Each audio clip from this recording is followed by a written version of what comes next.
Hey, if you're new here, my name is Dee and I like to make videos on my life as an artist. I really want to create a cozy, safe little space online for like-minded, creative people and maybe people who are also a little bit anxious like me. I've been a tattoo artist for the past 4 years. I started my apprenticeship 5 years ago, and I'm now really excited to say that I've been branching out into painting murals and illustrating books and hopefully more in the future. So stick around if you're interested in that. So thanks for stopping by. I hope you enjoy. It's gonna be a bit of a chatty video. There will be chapters down below if you want to skip around to any specific place in the video and grab a snack and get cozy, and let's begin. Art has always been the one thing that has given my life meaning, has always been there for me. As a young, anxious, people-pleasing girl in a world where nothing felt like it made sense, being creative was my safe space. I didn't have to make myself smaller to fit the expectations of anything or anyone. I could just be. I could just create. Now, a lot of people like to say things such as, "You're so talented," or "You're so naturally gifted," and thank you very much. It means a lot. But the truth is, I'm not. I didn't pick up a pencil with a natural gift, and like a lot of things, I had to work for it, and work for it, and work for it. I've been drawing basically since I could hold a pencil, like before even my earliest memories. It all started when I was very tiny, when I spent my days drawing at the kitchen counter while my mom cooked dinner. And here's what I was creating. Spider Farm might be my favorite.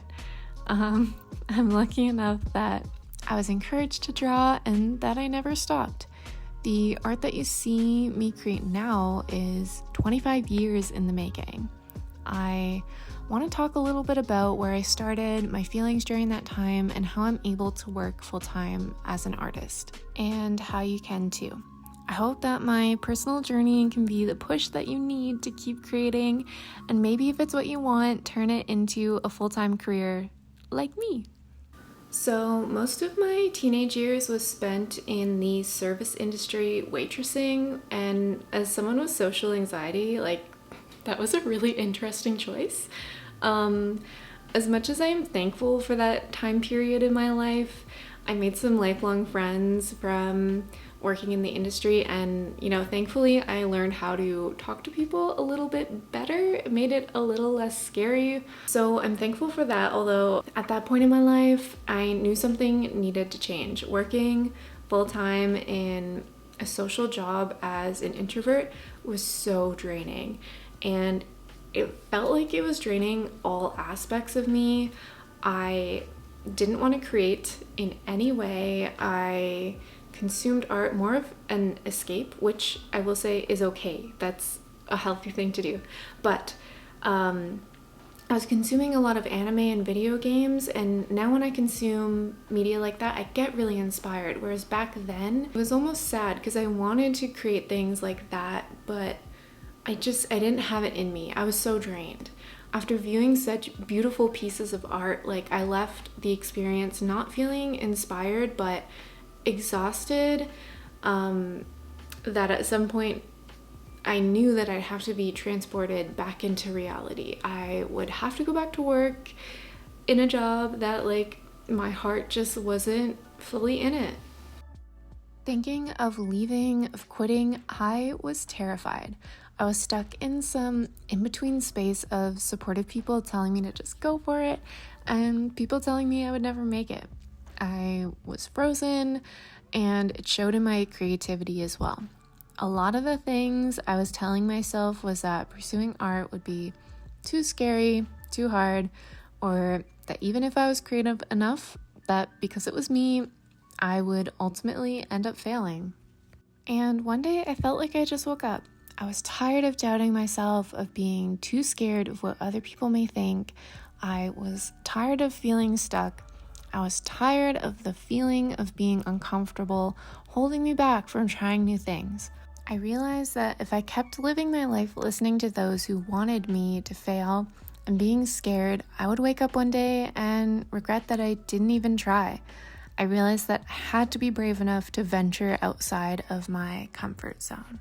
I already felt like I was behind in life because I was so depressed during my teenage years, and I was so scared, and I waited so long to go after what I wanted. I was already in my early 20s, and at that point I was just like beating myself up about the fact that I spent so long just being sad, and also just not pursuing art seriously and realizing that I can actually make a living doing what I love. There's a saying that goes, the best time to plant a tree was 20 years ago. The second best time is now. Also, if you know where that's from, tell me. I don't actually know. It was just floating around in my brain. I don't know what happened, but I felt ready for this new chapter in my life. I needed a change, and I knew it was time to take action. So let's take action.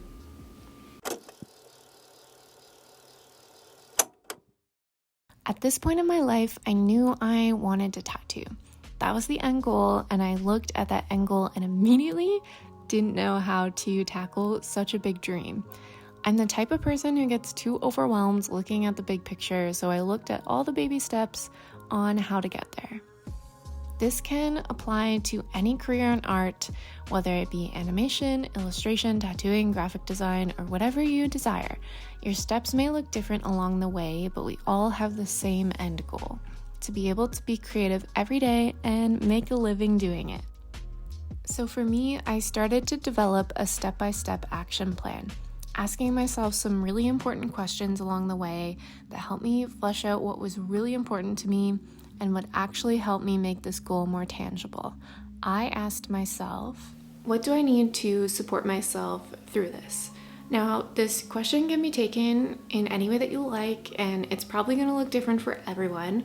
For me, I was looking at it as in what will be best for me emotionally and also financially. Personally, in my experience, I was in a situation where I could not stay at home with my family if I wanted to pursue tattooing. I knew I needed a really good support system emotionally because my family at the time, unfortunately, wasn't that for me, and that was really important for me. I also knew that because I couldn't stay at home, I would have to financially support myself through my completely unpaid tattoo apprenticeship. Who can I surround myself with that will be my support system? Because I'm a people pleaser, I definitely had to distance myself from people who were telling me that I was gonna fail. You're just gonna wanna find your people, whether that be online or in person.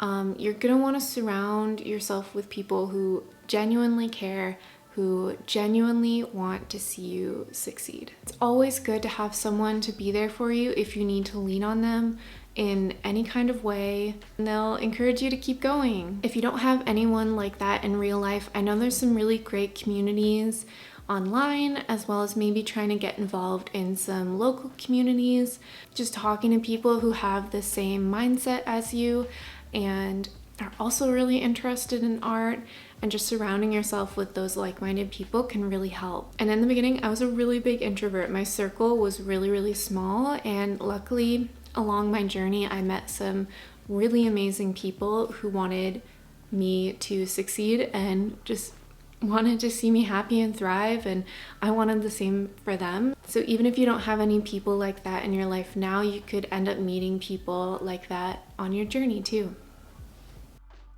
Some other questions you can ask before you dive headfirst into making this big life change are questions like, would turning my love for art as a hobby into a full-time career change my passion about art? Do I need to go to school for my art career of choice, or can I pursue it without a degree?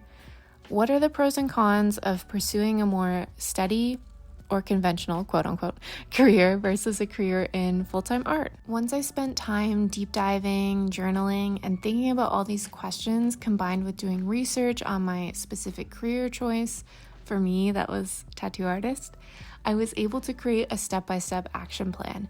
I'll share mine with you in the hopes that you can make one too, and it will help you feel like your goals and dreams are a bit easier to achieve. Keep in mind, I didn't add any sort of timeline to these steps. I think a timeline would make it feel like there was way too much pressure and that I was falling behind if I wasn't at a specific step at a specific time.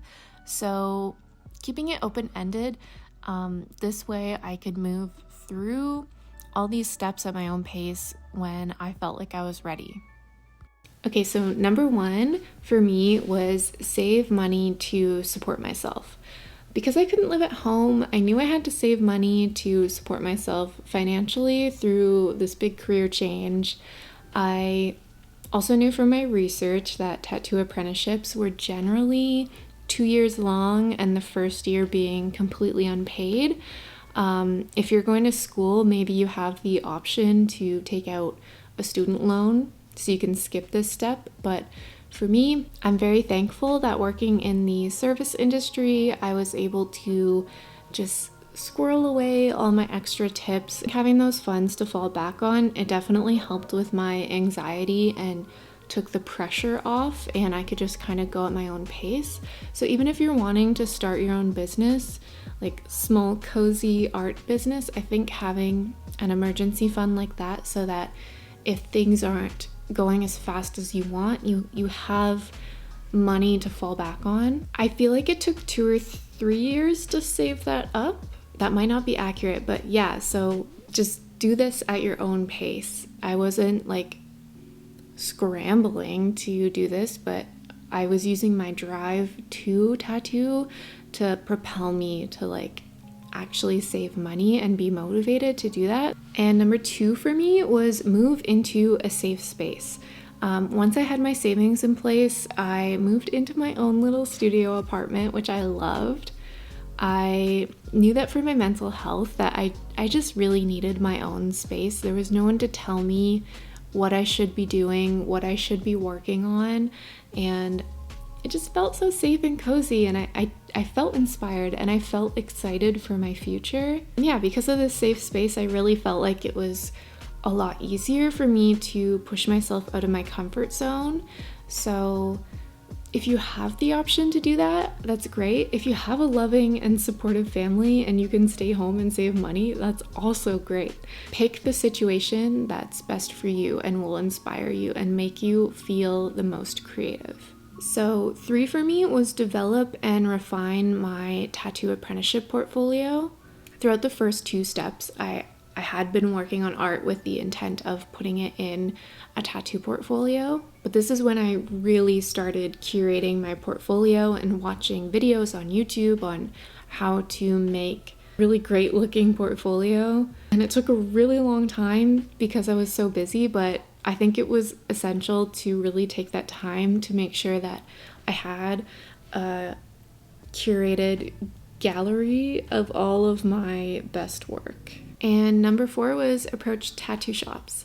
I was finally ready to ask local tattoo shops to look at my portfolio if they were looking for apprentices. I was pretty lucky that I found a place that I knew I wanted to work at right away. It wasn't scary, it seemed inviting, it was all female owned, which I loved. I did go to 2 studios before I landed on the 3rd one, which was where I ended up doing my apprenticeship, and the vibes were off. They weren't looking for an apprentice, but even if they were, like one was immediately asking for money, and then the other one I ended up hearing like not great things about, which is another story for another time. Anyway, before I get sidetracked, if this is a step for you, or whether in your case it be like applying to colleges or universities, just don't give up. There's probably a chance that you'll get rejected once, twice, multiple times. It happens. Just keep going. You've come so far to give up at this stage, and just make sure to really take in if you're getting constructive feedback and criticism, to take that in and just use it to fuel yourself to be better. Like, I didn't get my apprenticeship right away. When I found the place that I wanted to apprentice at, I think it was another like 3 or 4 months before I actually landed the apprenticeship. And I would ask the owner, like, hey, like, what do you think of my portfolio? And then she'd give me advice on what else I should be adding into it. And then I would go home and redesign it, and it was just like a ever evolving process. So I feel like this whole process of actually changing my life to make art my full-time career, like, it took over a year. It was not something that happened overnight, but just looking at it in these small, digestible, little bite-sized pieces, so to say, really helped me feel like it was achievable, and it was. And here I am. Sorry about the sun, it got kind of bright, but I genuinely hope that this inspires you to do art. I know that this is kind of based on my specific experience, so it'll be a bit different for you, but I hope that even just sharing my past and how just like sad I was, and how I went from like completely changing my life, not only physically like with my job, but also emotionally, and like those feelings that led me to where I am now. I hope that if you're struggling with anything similar, that you're not alone. And if you feel like you're behind in life, that saying is stupid, and everything at your own pace. You're not running out of time. There's always time to find a new love for something and improve yourself and find what matters to you. So why am I getting emotional? I keep doing this. I love what I do, and I'm glad that I can share that with you. And I hope you can find what you love to do as well, and just chase that with everything you have, and that one day it'll be yours. Okay, so if you stayed for the whole video, thank you so much. I really hope that this helped you in some way. Maybe some of these were kind of obvious, I don't know. I'm just out here sharing my experience and trying to inspire people to make the leap into pursuing art full time, because it's really hard, but it's so fulfilling, and I'm so grateful to be able to be creative every day. I hope you can experience that too. These are just the types of videos that I was watching a lot, getting into my tattoo apprenticeship and just finding the bravery to just go for it. So I hope that I can pay it forward and be that for you. And please let me know, as always, down in the comments what you thought. If you've felt the same or gone through the same things, or if you want to add any extra advice for other people in the comments, I'd really love that. And yeah, I don't know how often I'll make videos more like this. I do really enjoy just vlogging my daily life, as you've seen if you've seen my other videos. So yeah, I'm sure I'll make more like this, just not sure when. Anyway, I'm gonna stop rambling. Thank you so much for being here. I appreciate you so much. Have a great day.